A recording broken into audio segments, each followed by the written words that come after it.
Mire, hoy día estoy tranquilo, pero confundido como siempre desde el inicio. Y son 4 veces la que me entrevistó, porque en el 2018, cuando comenzó este libro... Es verdad. Usted fue la primera que me entrevistó a mí. Y me preguntó si yo tenía miedo de ir a la cárcel. Me acuerdo, es verdad. Y bueno... Y yo le dije que no. Porque en aquel entonces, obviamente, para mí la acusación que yo tenía era una acusación tonta, ridícula, que no tenía ni pies ni cabeza. Pero jamás imaginé que iban a pasar prácticamente 7 años y que esto iba a continuar y continuar y continuar y que iba a mutar y mutar y mutar. Porque lo que ha habido aquí, y es una constante en este proceso en general, es que el fiscal comenzaba, aquí el congresista Burgos habla de una hipótesis, ¿no? Una hipótesis es algo que uno supone que es y luego junta piezas para ver si llega a comprobar la hipótesis. Cuando el fiscal Pérez junta las piezas y no confirma la hipótesis, en lugar de parar y decir, bueno, hasta aquí llegué y usted es inocente, se inventaba cosas nuevas. Y cambiaba, y cambiaba, y cambiaba. Y eso es lo que se ve en el libro, ¿no? Comenzamos con los $200.000 de Odebrecht, terminamos con el dinero de Confiep, terminamos que los empresarios de Confiep habían dado dinero sucio, después ya no era dinero sucio, sino era dinero limpio, el que lo ensucié fui yo, engañé a la Confiep, falsifiqué estados financieros, es decir, cambiando y mutando toda la vida, todo el tiempo, sin tener ninguna prueba. Ahora, entonces... yo entiendo, pero le quiero preguntar varias cosas en esta 4ª entrevista. Mire, he conversado y he llegado a una conclusión después de entrevistar a personas que han sido víctimas de procesos judiciales injustos, ¿no? Ayer nomás entrevistaba a la esposa y a la hija del general Rivero Lazo. Exactamente.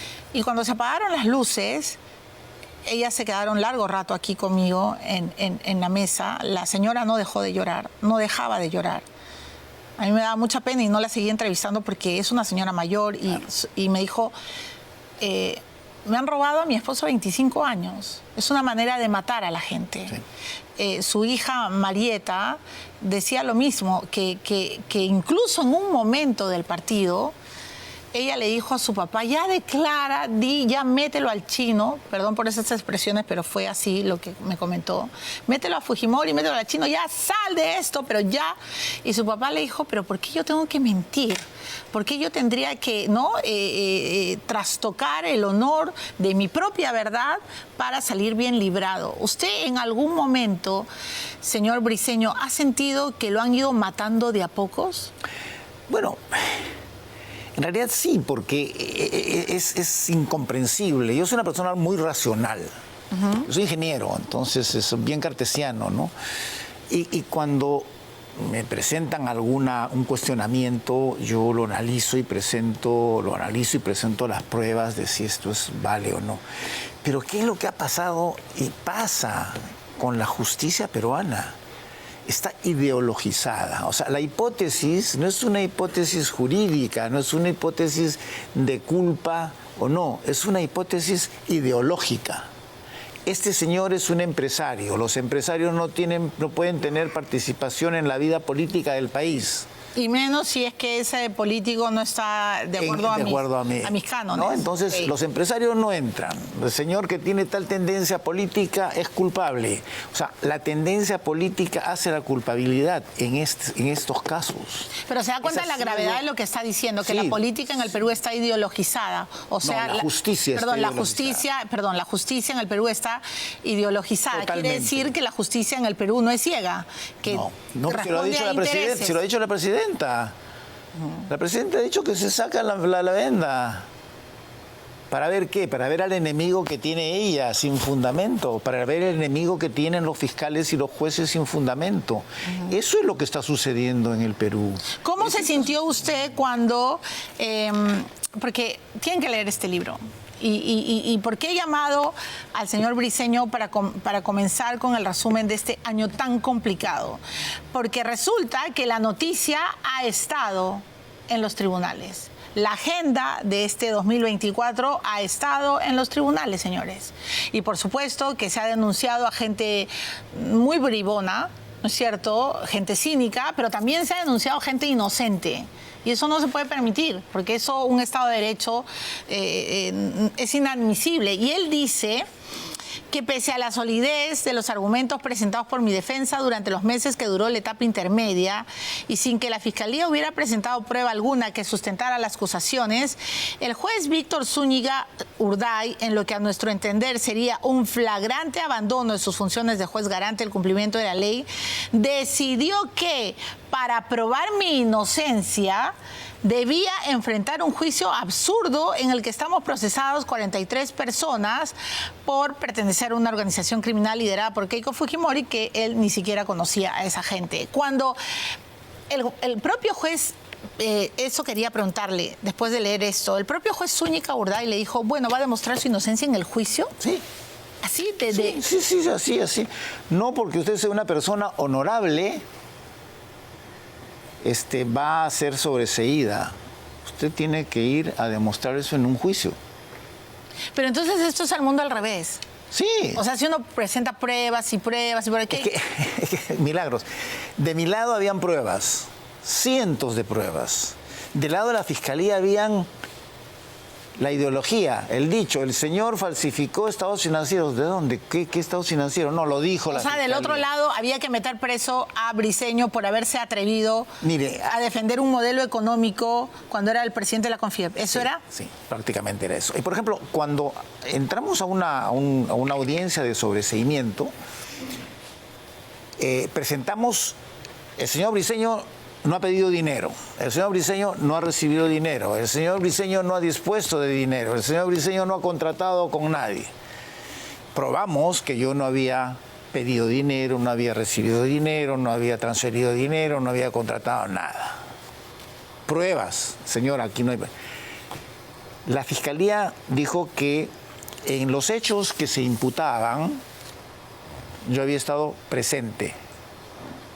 ¿Y eso era suficiente? Y el juez lo dice en su resolución número 66, la presencia en los hechos es suficiente para no darle el sobreseimiento al señor Briceño. O sea que yo puedo estar presente en un partido de fútbol y me van a acusar, me van a meter el penal porque yo hice el foul. No, señor, está en la tribuna. Ah, bueno, como usted está en la tribuna, usted es culpable del foul. Así es la resolución del fiscal. No, lo que el juez Zúñiga ha hecho en este proceso es deplorable, la verdad. Y hay algo más, no sé si lo sabes, Milagros, pero el día de hoy... Sí, la resolución del Tribunal Constitucional sobre el caso Klimper. El Tribunal Constitucional acaba de dar una sentencia que es importantísima en el caso Cócteles e importantísima para la justicia peruana.